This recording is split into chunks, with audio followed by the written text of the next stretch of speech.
Hi everyone, my name is Keela Villa and I am the librarian at Saggio American Indian College. So this interview is part of a series that's a project entitled Share Your Story. And essentially what this project is I am interviewing different alumni, former employees and current employees about their special story and experience at American Indian College. So today is November 10th, 2023, and I'm interviewing Dr. Joseph J. Saggio, also known as Joe. So Dr. Saggio, thank you so much for being here today with us. Thank you. Glad to be here. So we have a lot of yearbooks sitting behind me right now, and I know that you have been in many of those because you have been here for many years. Mm-hmm. So let's start I even had one dedicated to me. You do, actually. Yeah. I found that today. So let's kind of start out with a timeline here. Can you give us just a brief timeline of when you began working here and the various jobs and positions you've held while you've been here? Okay. I actually started on August 13, 1994. And I came directly from the pastorate. I'd been a lead pastor for 7 years, and when I left, my associate got voted in, which was my hope and prayer, so there would be kind of a seamless transition. So at any rate, when we came here, I had just come off a year of deputation. And so I'd been traveling for a year, talking about the school, raising support and everything. And in fact, actually the deputation started while I was still pastoring. So, which was why it's nice to have an associate pastor to pick up the slack a little bit while I was gone. So we came here in August. It was blazing hot. And I came in initially as the academic dean. And it was my first full-time position in higher ed, although it was not my first one, just the first full-time position. So that's when it started, fall of 94. That's 28 years ago. Yeah, quite a little bit ago, and you're still here today. I'm still here. I was 35 when I got here, and I'm a little older than that now. I'll be 65 in April. So yes, a lot has changed. Yeah. My daughters were very young when we came. They're now in their 30s. Mm-hmm. And at least one of my oldest daughter has 2 kids of her own, and one's a teenager. So a lot of changes. A lot of the people I knew when I came here, of course, are gone now. Mm. And they're enjoying their heavenly reward. Yeah. And so I've been through a lot of transition. Yeah, and that's something that we'll definitely get to talk more about during this interview. I'm excited to learn more about that. So as far as your jobs, let's kind of break that down. Can you give us a brief overview of the different jobs that you had while you've been here? Actually, I've done a lot of the same thing over the years. I came here initially as the academic dean, and although I was, when I first came, everything was very focused. In that role. I didn't do a lot of other stuff like I did later on. And so I managed the faculty and managed students and did some academic advising, the normal things you do in that particular role. And then I started a doctoral program during my second year, which really added considerably to my load. I bet. So here I was working at a small school like ours, driving over to the largest public university in the United States, over to ASU. And so the contrast was very interesting. Yeah. I didn't know how I would be treated over there because my fear was that it would be anti-faith-based education. But much to my delight, I was treated very well there. Yeah, made a lot of friends. Even the person who ended up chairing my dissertation committee, she and I did some research together and writing together, presented at conferences together. Still consider her a friend, and other people I met as well. So that was a very pleasant experience as well, which was nice because you just don't know what's going to happen, in those circumstances. So that was the focus. I taught 2 classes a semester at first, and that got to be too much. Mm-hmm. Because I was still learning that job, and then we cut it down to 1. So that was the first few years. That was from 1994 till about 2006. 6 or so, excuse me, then I asked to transition into a different role. We had an accreditation visit coming up, and I said, let me step in and do assessment, get us on track for that. So I threw myself totally into assessment student learning for a couple years, and we ended up doing very well with our visit and everything through that. And then after that, I was contacted by Northwest University up in Kirkland, Washington. They asked if I'd come up there and head up their graduate programs in their College of Ministry there. So we moved up there in 08. We were there just over 2 years. I actually started working with them before I left here. I was juggling hats and everything. Mm-hmm. And I also, during my first tenure here, was also ran the AGTS branch campus. Okay. That was before distance ed, kind of eliminated the need to do some of that stuff that way. But so I got to tinker with graduate schooling and stuff like that, teaching at that level. And so from 2008 to 2010, we were up there, and the dot-com crisis hit that area of the country really hard. And so the university did some major layoffs, mm-hmm. and I was part of the major layoffs. I went back and taught some classes for them as an adjunct mm-hmm. For another 2 or 3 years, and I chaired some thesis committees and things like that, which you could do long distance. So I was back here again in 2010. All right. And back to pretty much the same role I had before. It was very surreal moving right back into that mm-hmm. same office again. And, excuse me, so I was in that role from 2010 until last January, okay. when I had a very serious health crisis. And I won't go into a lot of detail with that. Most people around here know, but I had an aortic dissection. I had a major stroke, and it just about took me out. And so I had to. While I was in the hospital, when the president came to visit me, I said, "I've got to step down from that role," mm-hmm. and I said, "I probably got to retire." And that was my original plan. I was going to retire at that point. But they talked me into sticking around, and so we created a new role for me over the summer, and so I'm the special assistant to the president, the campus president, and what I do in that role is just kind of whatever Dr. Gannon wants done. Okay. And he commissioned me to get another book going. We did a book in 2000. It was released in 2008, just after the 50th anniversary of this school. And that's actually the book that's right behind us, American Indian College, A Witness to the Tribe. So mm-hmm. maybe we can actually start talking about that.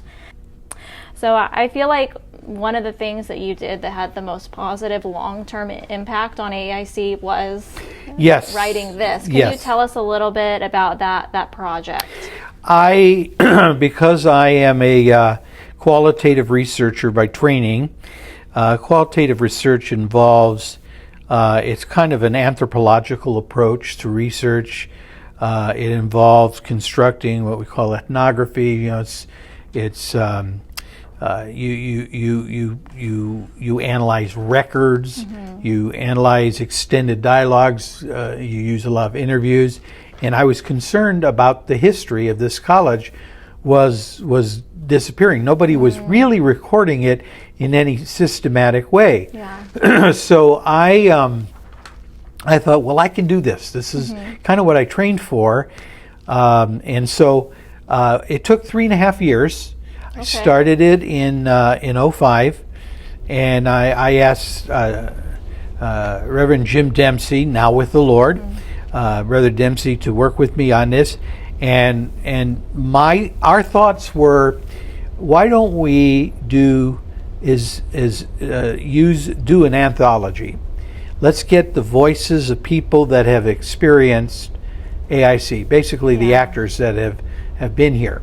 And so we interviewed a bunch of people, and the approach we used, and I'm glad we did because it worked, is I knew a lot of the people we were going to use were not writers, but I knew they had a story to tell. Yeah. And so I thought, well, I'll just use my training in qualitative research and use leading questions and stuff, and so we interviewed people, and we took them through kind of a protocol, and then when we were done, and we made the essays, I would have them look it over and say, now, is this what you would have said if you had said it? And because I really wanted to capture their voices as much as possible.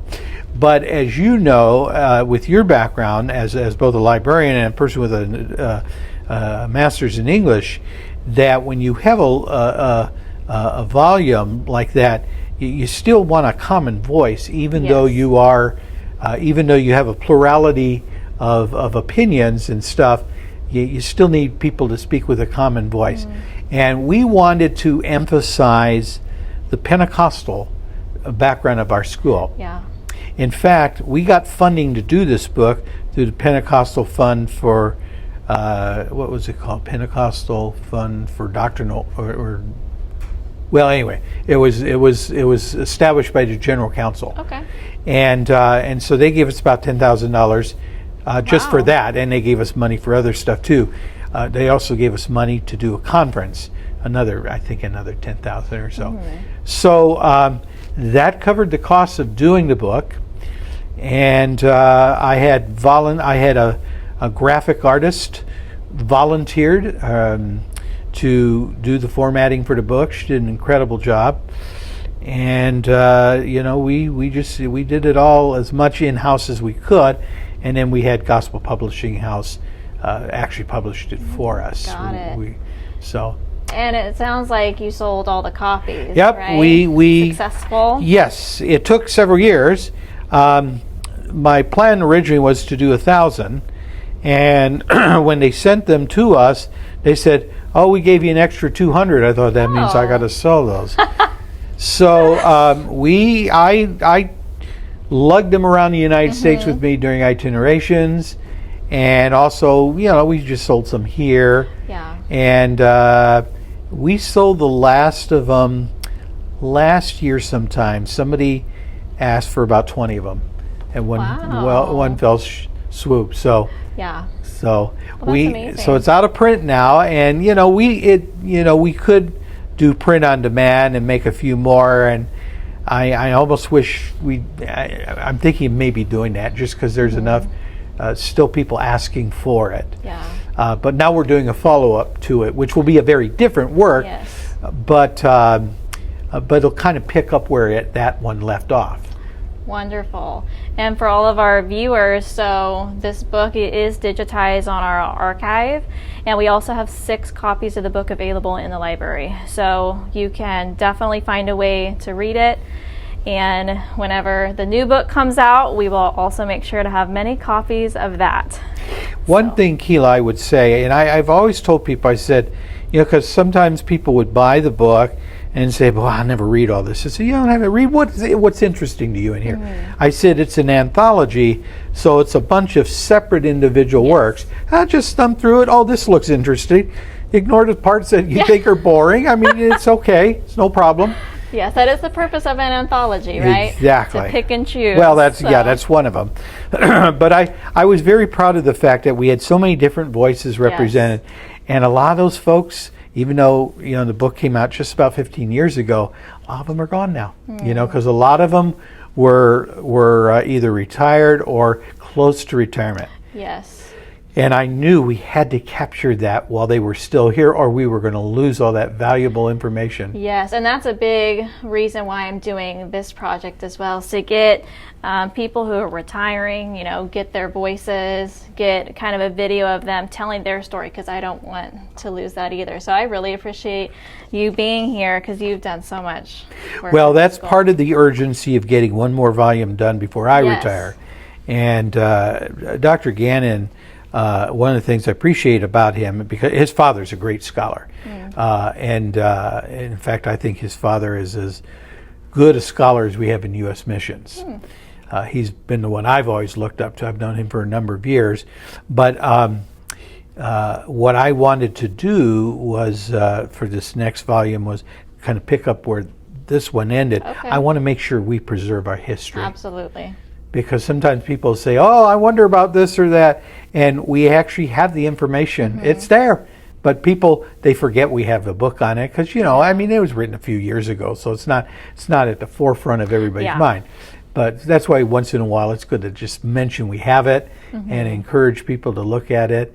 And, I need to go back and reread. I used to carry the entire book in my head. I could It's been a few years. Yeah. Well, it was it used to be people come up to me and say something about one of the essays. I knew exactly where they were. Oh. I can't do that anymore. Yeah. But one of these days I'm going to sit down and reread it again. It's not a hard.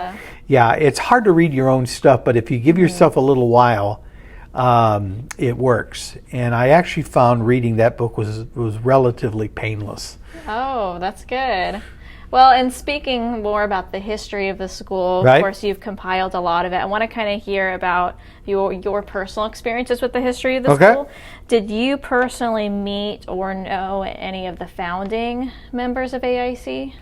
I did not know Sister Washburn. I met her husband once or twice, but I met some of the early pioneers, like Alma Thomas Yes. and Betty Hanna, who, they're legends around here. Yeah.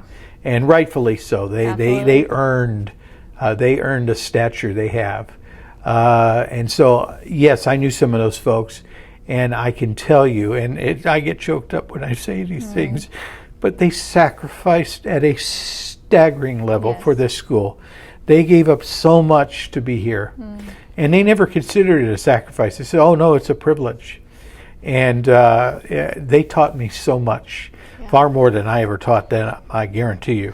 Yeah, they were great, and both of them passed away soon after my return. It was very hard to lose them. They were both very precious friends of mine, and a few other folks as well. But they were the ones who it was very important that I got their stories in there.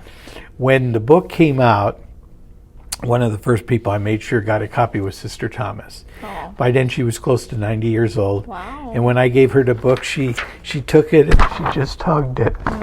And she'd helped me to get the rights to republish Trail to the Tribes and Trail of Beauty and all those. So she helped me get those.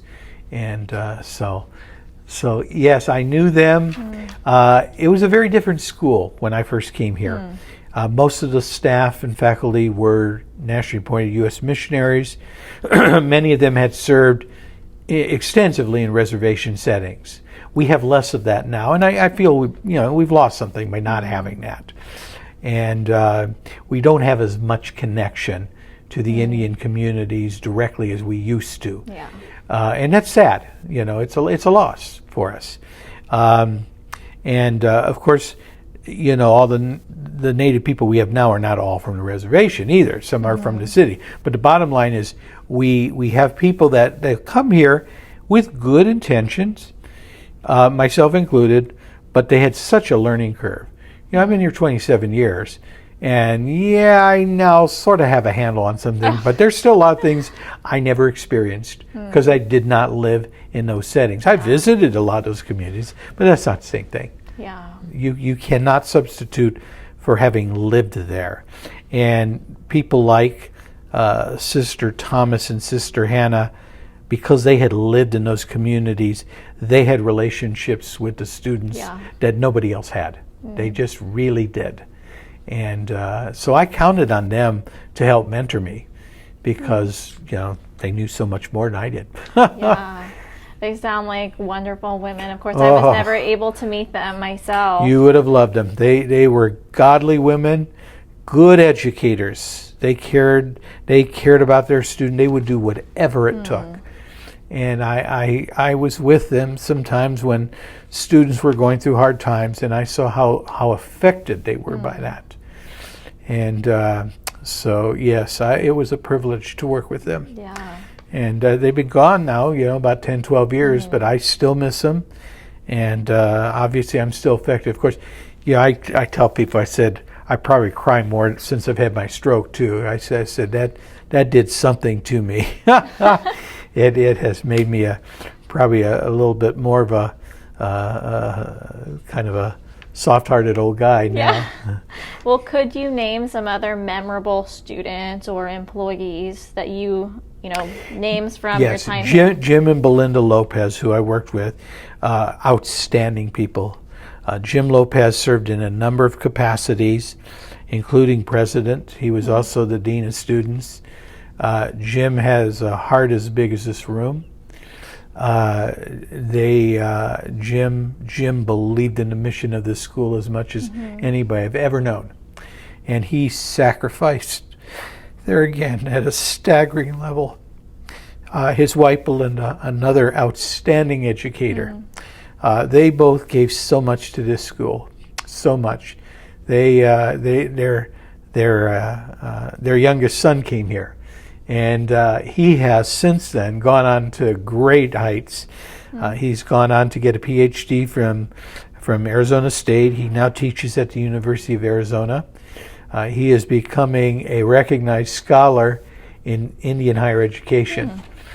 Just done a tremendous job. A very smart young man, very hardworking, highly respected by the faculty at U of A. They're thrilled to have him.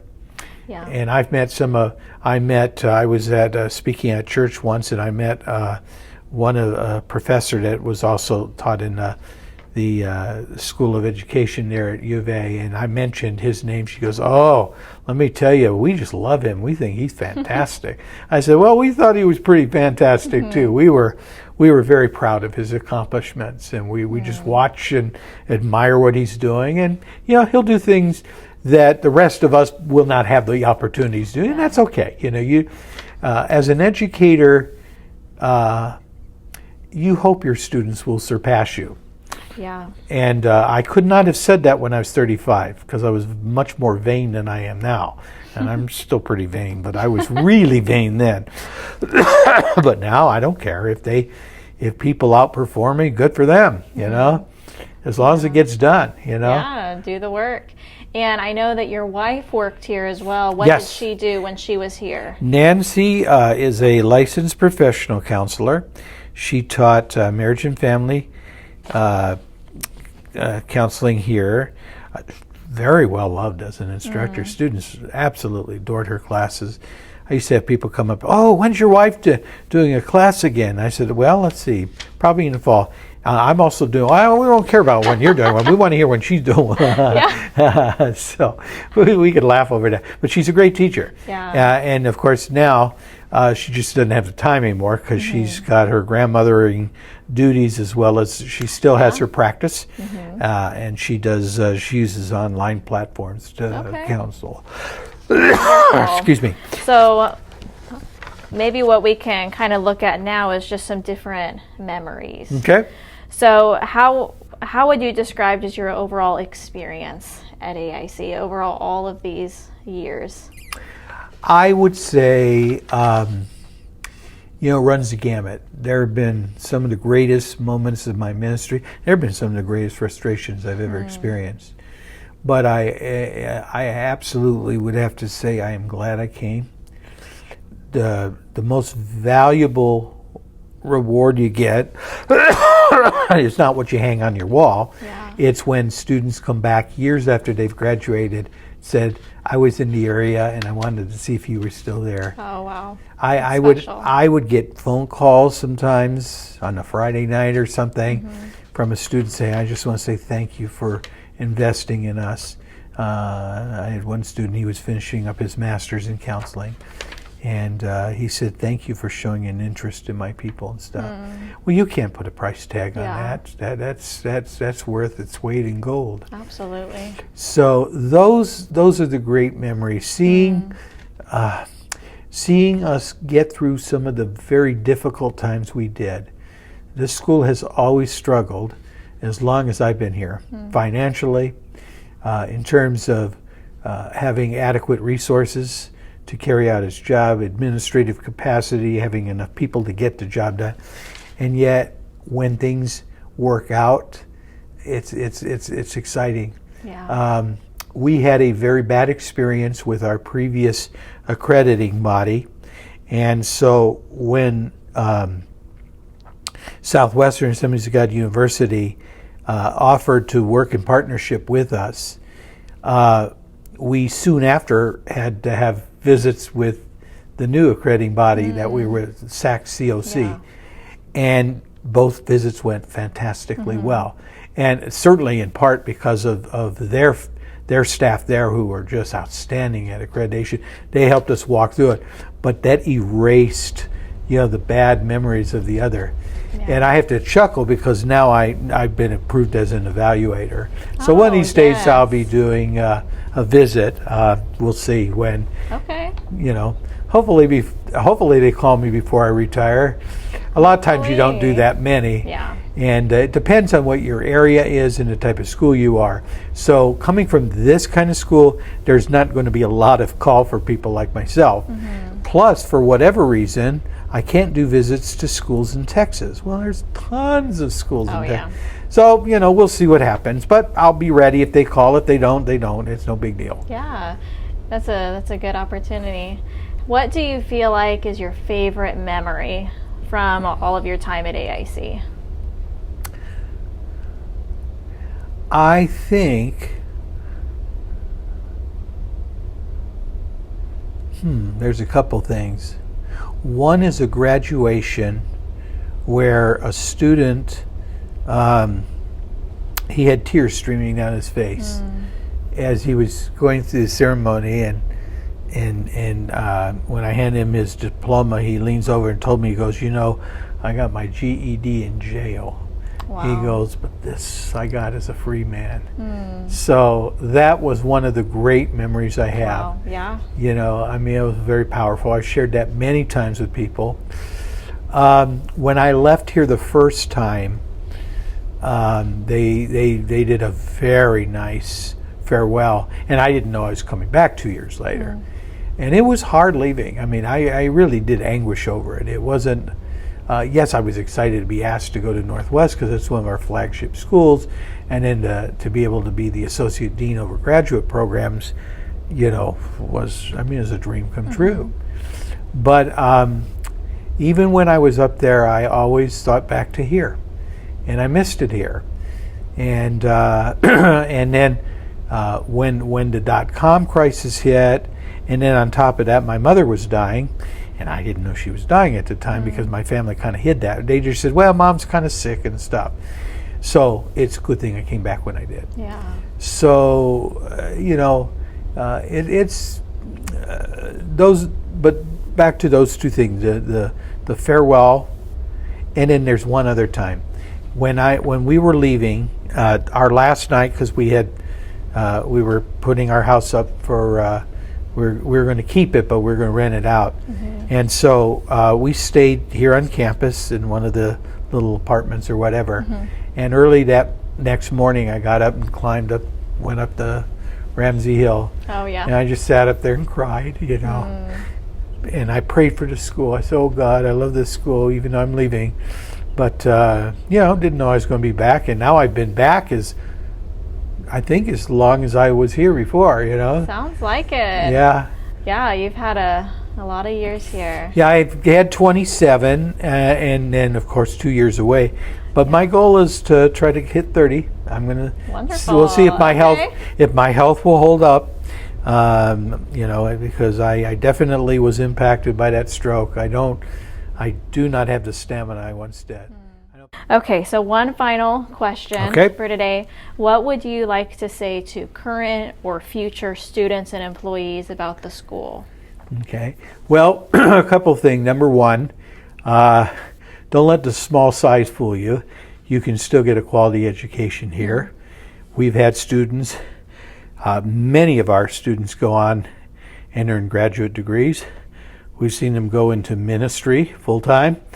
We've seen them go into a number of different jobs, and they've gone out well prepared. I did some institutional research here several years ago.